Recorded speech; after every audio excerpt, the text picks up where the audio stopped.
Good morning.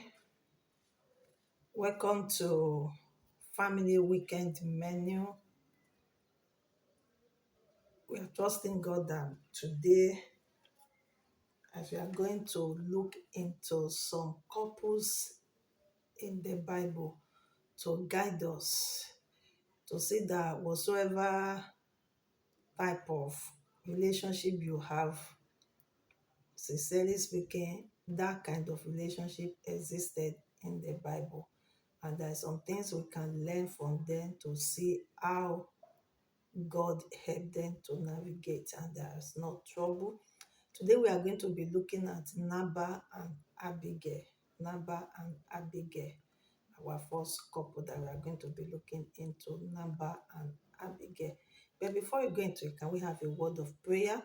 Father, we want to thank you for today, another day in FWM Family Weekend Menu. Thank you because you are going to expose your word unto us. Thank you because you are going to teach us from the depth of your word. Thank you because you are going to give us understanding, and the understanding of your word will give us light in the name of Jesus, God. Lord, we ask God that the Lord has many that needs to hear this word. Let this word go viral and meet them wherever they are in the name of Jesus. And let there be a change in our homes, in our marriage, for better, for good, in the name of Jesus. Thank you, Daddy, because you are God. In Jesus' name we have prayed. Amen. Welcome again to Family Weekend Menu. As we have said today, we are looking at Nabal and Abigail. Nabal and Abigail. First Samuel 25, verse 2 and 3 says, and there was a man in Mount whose possessions were in Carmel. And the man was very great, and he had 3,000 sheep and 1,000 goats, and he was shearing his sheep in Carmel. Now the name of the man was Nabal, and the name of his wife Abigail, and she was a woman of good understanding and of beautiful countenance. But the man was churlish and evil in his doing, and he was of the house of Caleb. Amen. You know, when I studied this Nabal and Abigail, the question I kept asking myself was, how did Abigail end up with a man like this? Abigail of a great character. How did he end up? And that is some of the questions that we ask ourselves in marriage. At times as a man, you ask yourself, how do I end up with a woman like this? And at times as the woman, you ask yourself, how do I end up with such a man? You kept asking that and you don't know. But the truth of the matter or the reality of the matter is you are in and you are in. So what you should be looking at is, how do I end up here? Is how can I make my marriage to work? You are already in as a man, good, kind, but you marry a bad woman, hot temper, that can do anything, and you are no. The way out is not divorce, it's not separation, it's not running away. It's for you to look inward. I'm in this marriage for better, for worse. Then what can I do to make this marriage work? Let's look at some characters, the personalities of these two individuals that came together and they make a good home. Though the Bible did not tell us whether they have children or not, the Bible only focus on the two of them. We don't know, maybe they have children. But one thing is, if they are fighting and quarreling, the Bible will have said that their house is on fire. So there's no record of that. So let's look at the personality of these two. Let's look at Nabal first. Nabal, Bible call him that he was a great man. He has great possessions of camel and sheep, 3,000 sheep, 1,000 goats. Bible used to clarify possessions, how worthy they are in terms of their possessions.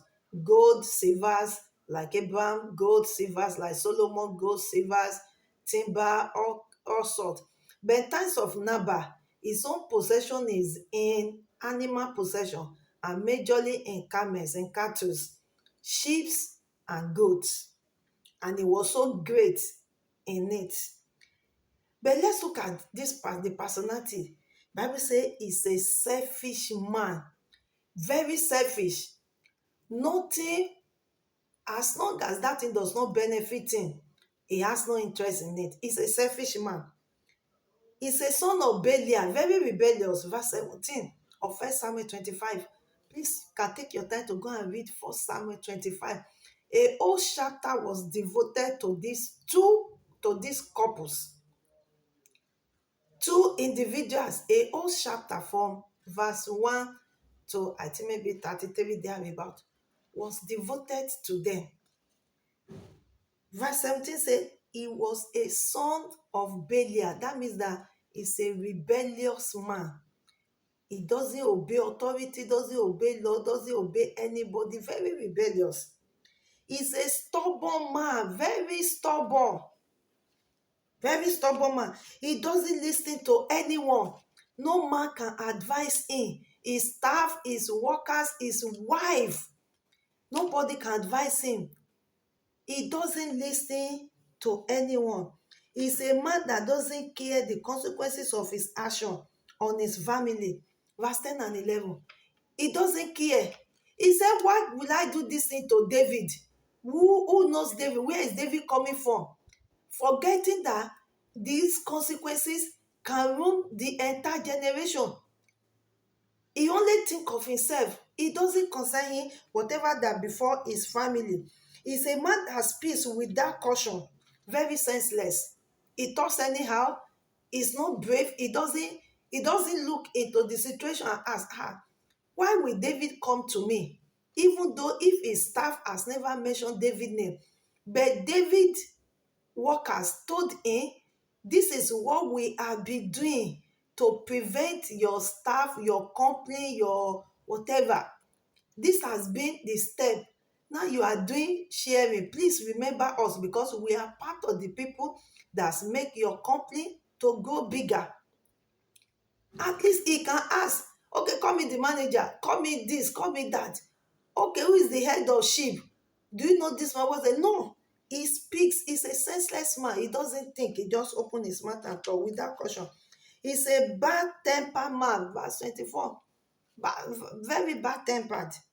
That's what the wife called him. That means that the wife knows this man, very ill-tempered. He's a foolish man. The wife said, he said, as his name is, the meaning of Nabal is fool. He said, he's a foolish man as his name is, verse 25. He is a cursed man. This one shocked me. When the wife says, my husband is a cursed man. So don't do anything. Don't allow, don't go and put yourself in trouble because it's already cursed. That means that he has done a lot of things that his cup is already over full.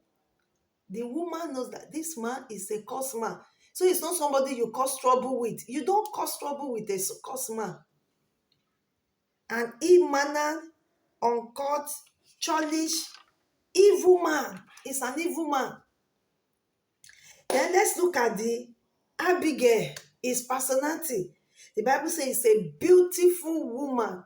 Don't forget that when Bible is talking about beauty, it's not about this facial appearance.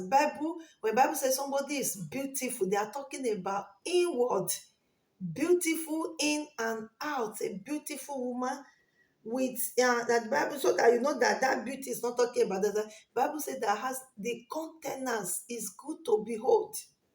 It's good to behold. It's an intelligent woman, very intelligent, very wise. She's a woman that knows what to do per every information. She knows what to do at every information on her disposal.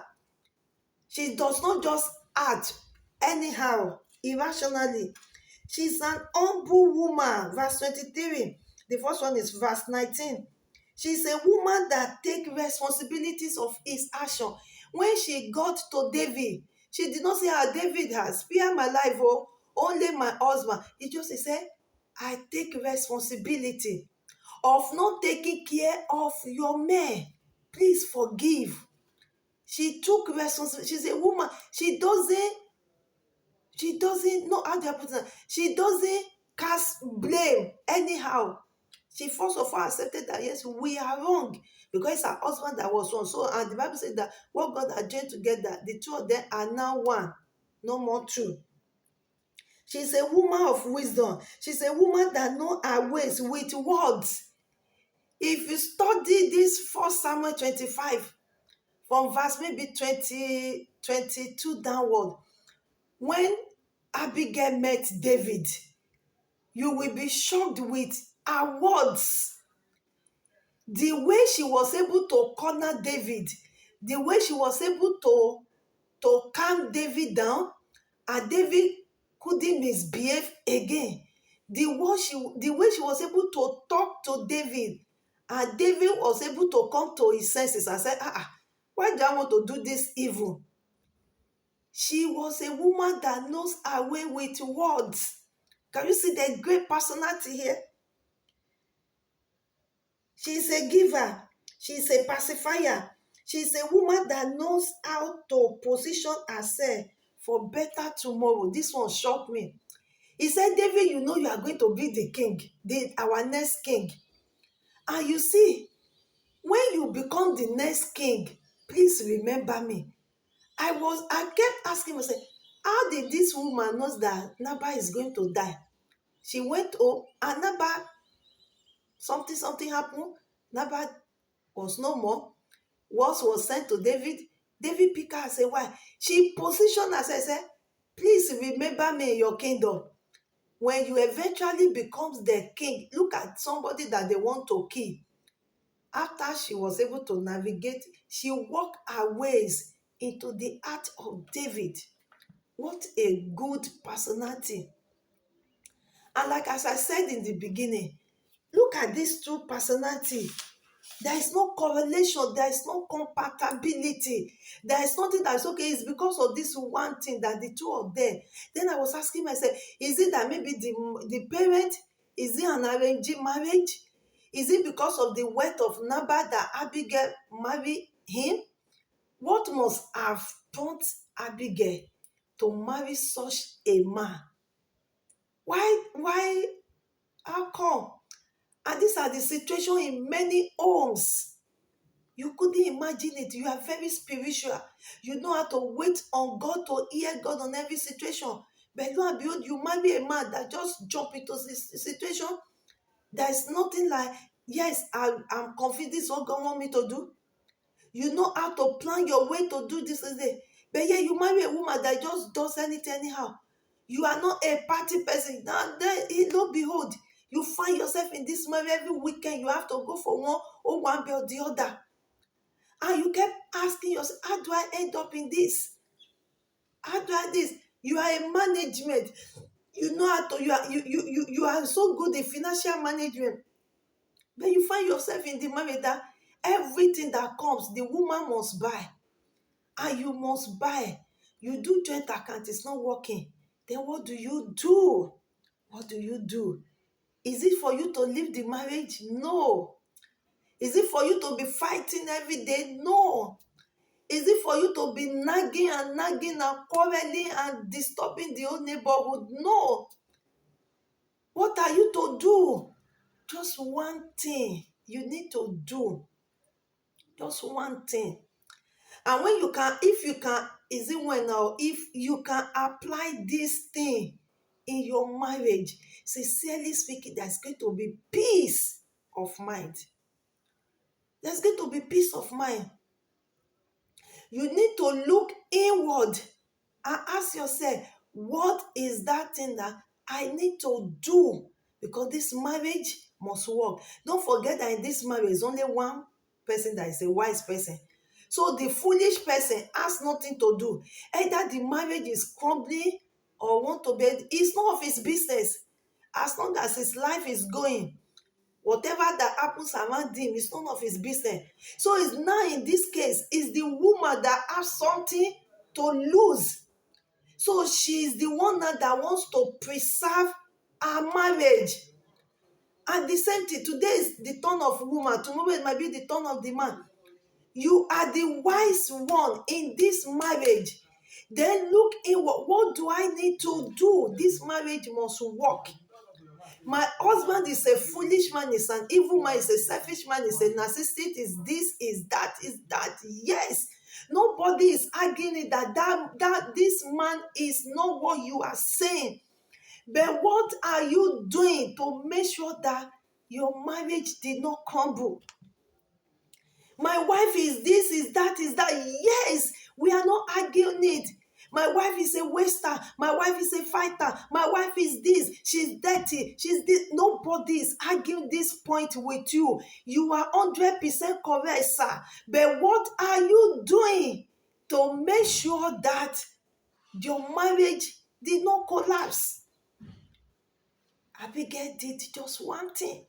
One thing. And what is this?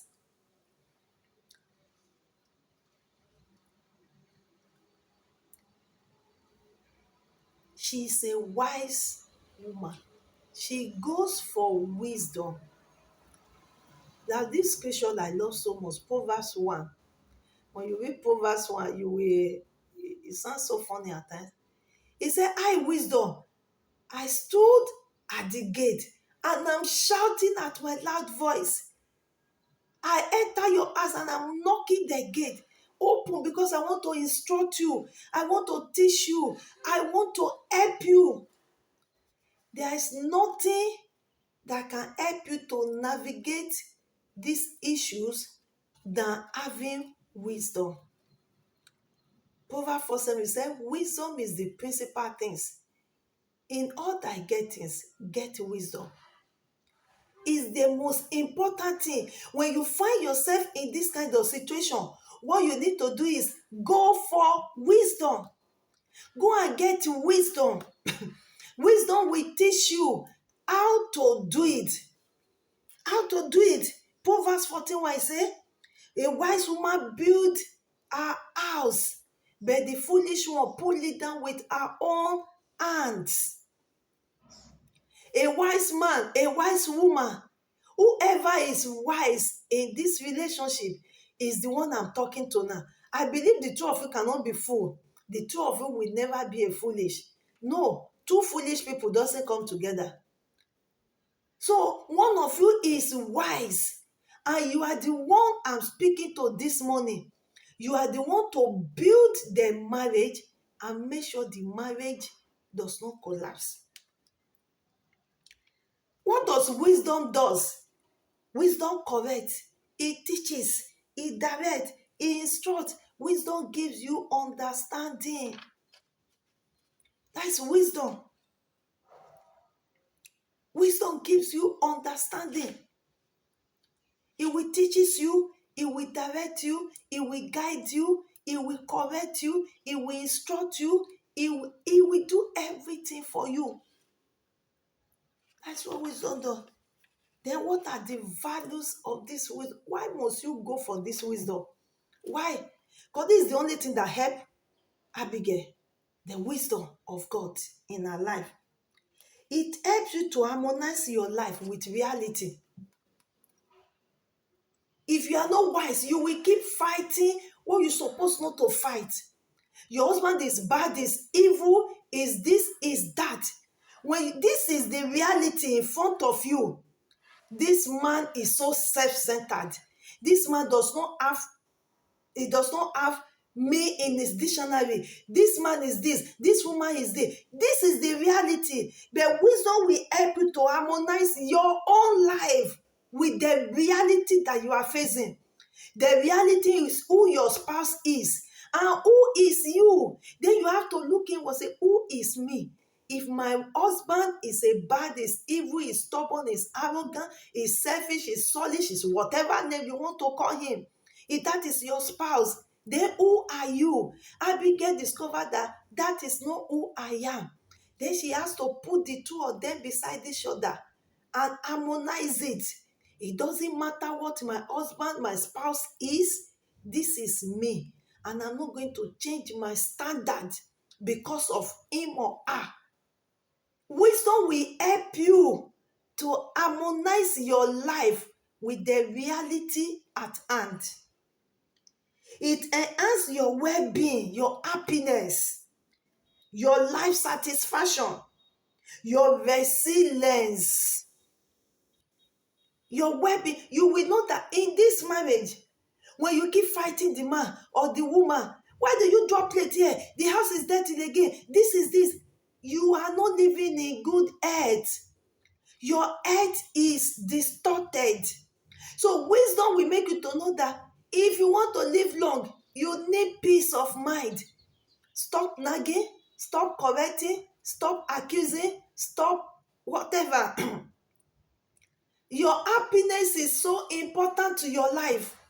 Wisdom will help you to be able to be excuse me, to have a resilience on some things.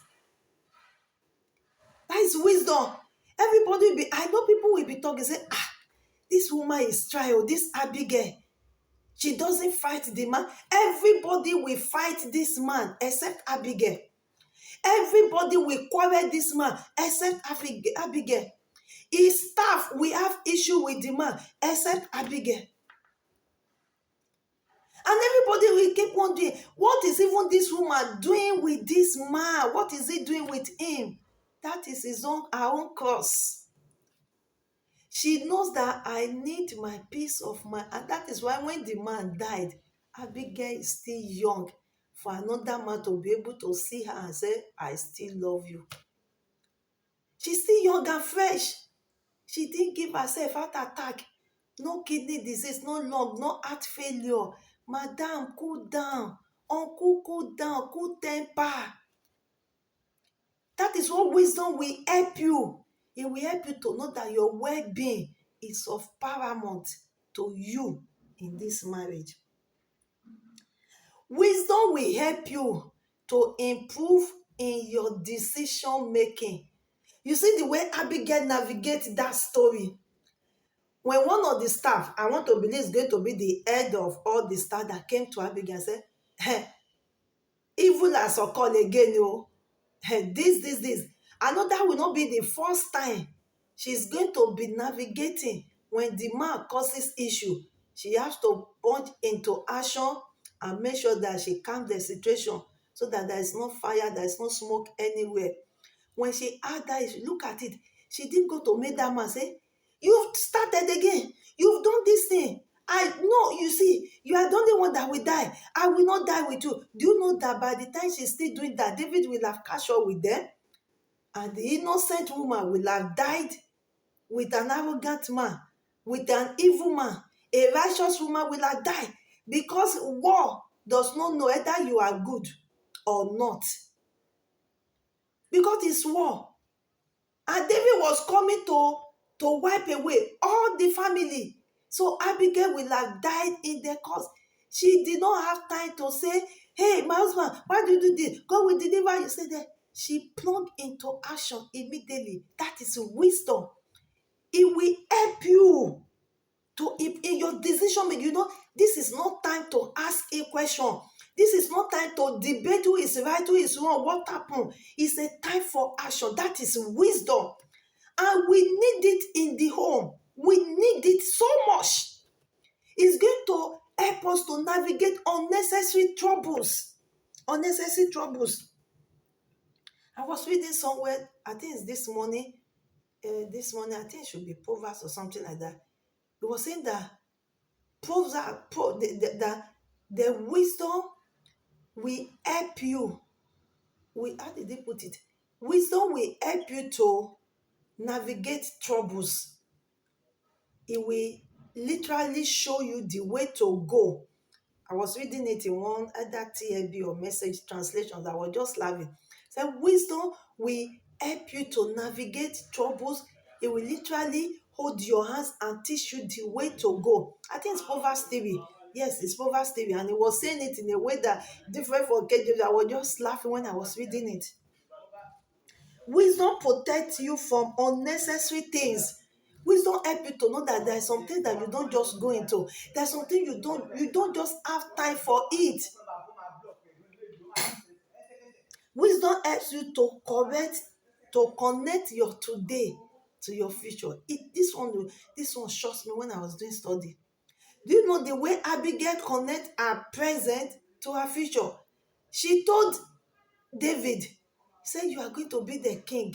God has already anointed you to be the king. Even all those people that gang up against you, when they are no more, and you are going to ascend the throne, he said, please remember me. Wisdom make her to know that this man will soon die, but I need another head over me. And I don't want to enter a foolish marriage again. Wisdom makes her to be able to connect her today to tomorrow. Wisdom helps you to get a better perspective of yourself and your situation, as well as how to practically resolve problematic situations and move on in life. The summary of everything I've been saying, that wisdom is the wisdom is that wisdom is this thing. That's what I just put together. Wisdom helps you to get a better perspective of yourself and your situation, as well as how to practically resolve or navigate problematic situations and move ahead in life. That's wisdom. That is just wisdom. You might be a narcissist. You might be a problematic husband or woman, whatever. When you have wisdom, it will help you and teach you on what to do. Then how do I get wisdom? Proverbs 1:7 said, trust in God. He said, the first one is trust in God. You must trust absolutely in God. Proverbs 1:7. How does a man become wise? The first step is to trust and reference God. You must trust absolutely in God and reference Him. Is the giver of wisdom. Is any man lack wisdom, let him ask. For God that give liberally is the giver. You must trust Him absolutely. Depend on Him completely for wisdom. Proverbs 3:1 says, and I say I already did, I was reading this one. Say, if any man, if he said, in all thy ways, get wisdom. Tie them around your neck. Then what are the ways to get wisdom again? Try new things. Like be open-minded. Be open-minded. Try new things. Don't be stuck in your old ways of doing things. Try new things. Be self-judgment. Reserve judgment. Don't be too judgmental. Consider other points of view. When people say this, don't say your own, your own, your own. That's how to get wisdom. Think about how your actions affect others. These are try new things. Whatever new things that your mind can go through, be open-minded. Try new things. That is the second thing. The third thing is learn from your mistakes. You know, most of all, we make mistakes. Like me that was teaching today now.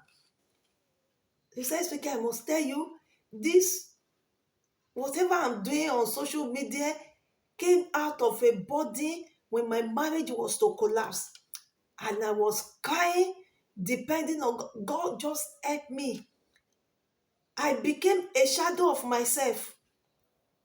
I have to cry. And God told me, say, with the comfort I comfort you, ye comfort ye and other people. Whatsoever I'm teaching you, there are other people outside that need to hear it and learn from it. You need to go out and go and teach them. It took me years before I can take these steps. I'm not a social media person. So I'm not this kind of person. I just like doing my things. I love one-on-one. I want to teach, I want to counsel, I want to do that. But this one, I come to the whole world, to the open, and be, no, I'm not. So it took me years before I can come to time that this thing, because everybody that can come in my way, there are people that have challenges in their marriage and things that God has helped me. That God accepts. So I have to be sharing my personal life with them. And I say, this, and God kept telling me, this thing must be done. This thing. Learn from your mistakes. That is what brought the verse. I have to come. I'll be calling my husband. This thing you are doing, it's not like this. It's this. Let's go this way. Let's do this. And the more I kept talking, the more the man kept being tired of me. The more the distance. What he's doing, is it good? No. Is it the right way to go about things? No. But what I'm doing, that is not the right steps. So I got a point, I learned from my mistake. Since you have been talking and be correcting and be nagging and be whatever, has this man changed? No. Then I cried to God. That's trusting God. God, I just need you at this point. This marriage must not fail. I'm going nowhere. It must not fail. So I learned I allow God to teach me. Then I learned from my mistakes. I learned from my mistakes. I learned to call Oluwa Otutin Law. God, this man, this. And there's peace. Peace at home. There's peace. Recognize that making mistake is part of self-development. It's because we are growing. The man that did the 7 up failed 6 times and 7 up. He got it. It's part of self-development. She learned that you can never get 7 up in 6 ways. The man that invent light bulb, we learned that he did it 100 times. He learned that 99 ways you cannot get light. So it's part of self-development. You have been nagging before. Learn from your mistake. Nagging doesn't help in marriage. You have been doing it alone before. Learn from your mistake. Now I need collaboration. And move on. Move on in life. Learn how not to repeat mistakes. Whatsoever mistake that you have made in the past, learn not to repeat it. Trust God to help you not to repeat those mistakes. So the next one is study. The Bible said that study to show thyself approved. A man needed not to be ashamed, rightly dividing the word of truth. You must study. You study scripture, you study books, you study novels, you study natures, you study animals, you study documentaries, study. Even at times, by the time, watch films. Look at how people are doing things. Study. Study from people. Just visit people. Study. Go and study. If you need to go to school of management, go. Whatever. If you need to study relationships, study. If you need to study communication, study. Just study. That is how to get wisdom. That's how to get wisdom. You need to study. Study anything studyable. If it's cooking that is causing issue, why not go and study how to cook? Go and learn how to cook. Go to culinary school and go and learn. If it's how to take care of the house, go and learn. How do people doing it? How are they doing it? How are they getting results? If what you have is too plenty and that is what is making the house to look like that, minimize it. Go and study minimiatis or something like that. How to minimize your your possession at home. Study. You study everything that you know can be of good help to your marriage. And the last one is pray for wisdom. Sincerely speaking, many people doesn't know that wisdom, you need to pray for it. Let me say something about study. Do you know that when you read Bible, some things will shock you that you don't know that it's in the Bible? When you come out, you say, this thing is in the Bible. It will shock you. And that is why Bible must be your companion. The word of God must be your companion because it's going to teach. 2 Timothy 3:16, he said, the word of God, they are for reproof, for teaching, for correction, for doctrine. It will teach you. He will correct you. He will direct you. He will guide you. He will mold you. He will shape you. When you make scripture your best friend, the word of God, pray. Ask God for wisdom and ask in faith. Bible says, is there any one of you that lack wisdom? Let him ask from God that give life freely. Ask God. Ask him. And don't just ask him in faith. Recognize the fact that God, I need wisdom. This one is not a joking matter. It's not this one that let's pray for Nigeria. Oluwa, Nigeria, see all those are governors, it will not be better for them. No. You ask, and you ask in faith, and you say, God, I need faith. You recognize it that I need this wisdom. Without wisdom, no, I won't be able to go ahead. You ask and you recognize. Ask for guidance from your mentor. Why not? Your marriage is not working. It's at the verge of, you need mentor.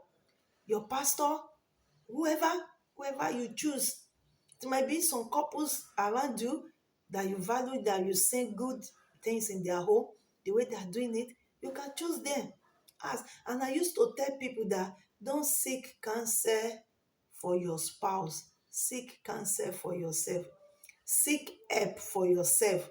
You know why? You can't change him, it's only God. But when you yourself, when you seek help for yourself and you change, it will shock you that it will just be easy at home.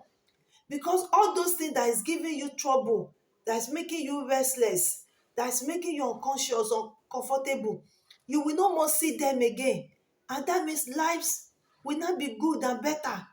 The man has not changed, the woman has not changed, but it looks as if the situation around you has changed. Why? Because you have seek help for yourself and you're able to navigate. So look for mentor, ask for guidance, ask for help when you need it.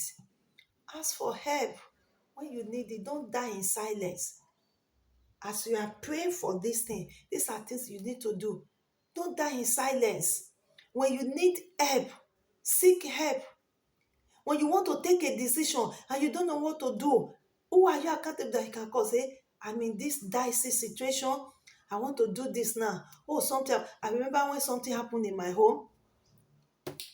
One of the girls that was living with me did something, and oh my goodness, my head was banking like anything.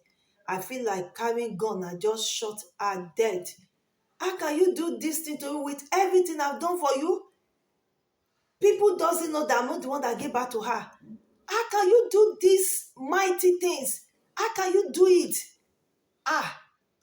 And as I was burning with rage, I left the house and I was going.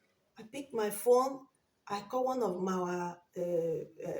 our senior pastor's wife. I said, Mommy, I'm in this trouble now. I said, in fact, I will kill somebody today. And when I shared the thing, he said, she just told me some things. 1, 2, 3, 4, like that. She just told me. He said, go and calm down.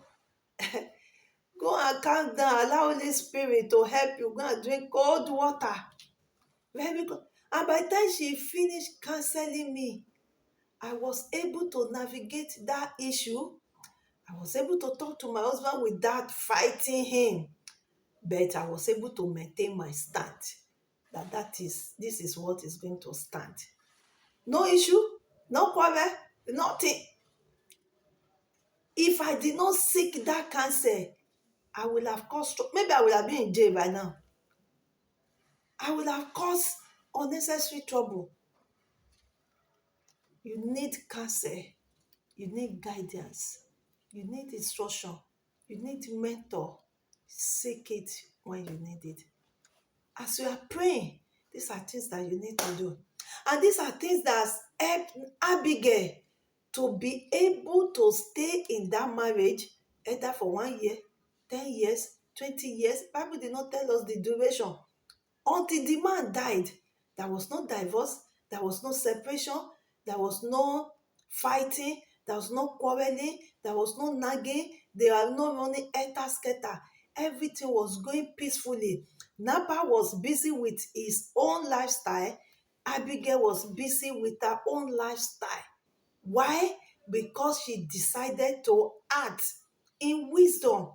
Can you begin to ask God for wisdom this season? Say, God, no, I've done some things, but God, I just need your wisdom in my home. Wisdom is the principal things. Get wisdom. Proverbs 4. And one of the Bible that you need to be reading is the books of Proverbs. Make sure every day you have one chapter of Proverbs that you are reading. You will learn so much wisdom. Solomon says, I just want to teach people the art of wisdom so that they don't fail. They don't hear. And that is it. You will learn a lot of things from the book of Proverbs. Make sure that every day you are reading one chapter, one chapter, one chapter. That means that in 1 month you will finish the book of Proverbs. You go over it again the following month. You go over it again the following month. That means that in a year you have read the book of Proverbs 12 times. Even if you fail around it, you will have finished it 6 times. The book of Proverbs alone. And you can imagine how full your wisdom is. You can imagine how people begin to pray and say, that woman, she's full of it. I know Abigail command respect. Why? Because she's a woman of wisdom. Even the husband can't do anything to her. Why? Because she's a woman of wisdom. The staff, everybody around her respect her. Why? Because she's a woman of wisdom. You need wisdom to navigate whatsoever reality that you are passing through in your home. Can we pray? Father, we thank you for today, for how far you have taught us your word in Nabal and Abigail, that you have used them to teach us how to navigate the reality of our marriage with our real life, God. Lord, we ask today, God, that you give us wisdom. Help us to grow in wisdom. Help us to trust in you. Help us to help us to agree with you in this journey of wisdom in the name of Jesus. And Lord, we pray as we decided to allow wisdom to teach, to guide, to direct, to correct, to instruct us. Father, we pray, give us a humble heart, God, to receive every instructions, corrections, to learn from our mistakes in the name of Jesus. And as many homes that are the verge of breaking, Father, we ask God, Lord, that you help them, Lord, to navigate through this season, and you will bring them back together in the name of Jesus.